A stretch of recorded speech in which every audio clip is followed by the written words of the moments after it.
এত লেহালেই করেন বাসের হাটের মনে করেন 100 টাকা বেচলে 5টা খাজনা দিচ্ছে সিটি কর্পোরেশনে। এই যে ফুটপথ এইভাবে আটকাই রেখে যেভাবে লোকজন হাঁটতে পারে না, এইগুলোর আমরা এইগুলোর লেহালেই করতে পারেন না। কোন জায়গায় ফুটপাথ, কোন জায়গায়? এই যে পোলের উপরে, এই যে এইসব পোলের উপরে, এই যে এই সেটে আপনি নতুন বাজার যখন যাবেন এই সময় দেখবেন যে অবস্থা কি হয় ফুটপথে, রাত্রবেলা হাঁটা যায় না হয় না।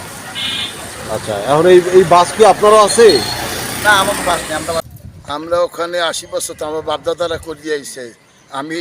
আমিও করতেছি প্রায় 62 বছরের মতন, প্রায় কাছাকাছি প্রায় 40-এর মতো আমরা কাছাকাছি। আমি আমার বয়স যেটুকুভাবে লেদা কালস্তি বাপদাদারা করিয়েছে আমরা করতে আইছি।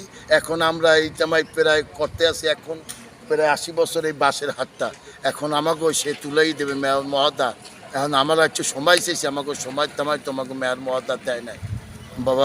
বাবা আমাকে মহতিক চাইলো না। এই সময় না দেওয়ার কারণে কি কোনো সমস্যা হচ্ছে? সমস্যা হয়েছে, আমরা ছিন্নভিন্ন হয়ে গেলাম। মোট কতজন ব্যবসায়ী ছিলেন? আমরা 11 জনের মতন ব্যবসায়ী ছিলাম, ছোট বড় মিলেই। 11 জন। আমরা তো নিইনি, অনেক টাকা দিইনি। আমরা কিস্তি উঠেই আনছি, লোন করিয়ে আনছি। আমরা বাকি বক্কর মার্চের দ্বারে দুনিয়া সেন্টারিং ব্যবসায়ী দ্বারা আমরা এখন এখানে আসছেন কতজন? এখানে সবাই, ওখানে যারা আছে সবাই এখানে আসতে হইবে।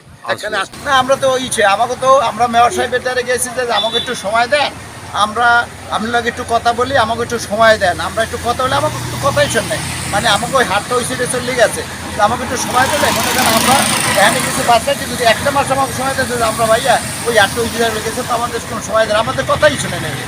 উনি আমাদের কোনো কথাই শুনতে চায় না। উনি আরও বলছে যে এখন থেকে বরিশাল নগরীর মরকখোলা মোড়ে দীর্ঘ প্রায় 80 বছর ধরে বাণিজ্য করে আসা বাঁশ বাজারটি সরিয়ে দিয়েছে বরিশাল সিটি কর্পোরেশন। এটি সরিয়ে দিয়ে স্থানান্তর করা হয়েছে কাউনিয়া টেক্সটাইল মোড় বা বিসিকের পিছনের দিকের অংশে। এটি সরিয়ে দেওয়ার কারণে নগরবাসী বেশিরভাগ মানুষই খুব খুশি, কারণ এটির কারণে বিভিন্ন রকমের সমস্যা এবং যানজট তৈরি হতো মরকখোলা মোড়ের সড়কের অংশে। কিন্তু সমস্যায় পড়েছেন ব্যবসায়ীরা। তাদের ক্ষোভের কারণ হচ্ছে এই স্থানটি এখন পর্যন্ত ব্যবসা উপযোগী নয়। আমাদের ভালো লাগবে, আমাদের এই পোস্টে ভালো দেওয়া লাগবে। এই 2টা পোস্ট আছে, এখানে আছে বাজার, এখানে একটা টোলঘর দেওয়া লাগবে, আমাদের বাথরুম দেওয়া লাগবে, পানির ব্যবস্থা করে দেবে। আমরা এটা আবেদন মেয়র মহোদয়দের আবেদন করছি যাতে আমরা নিরাপত্তায় বসবাস করি, এখানে যাইতে পারি, এই কবরে চলে যাইতে পারি। এইটাই আমাদের দাবি।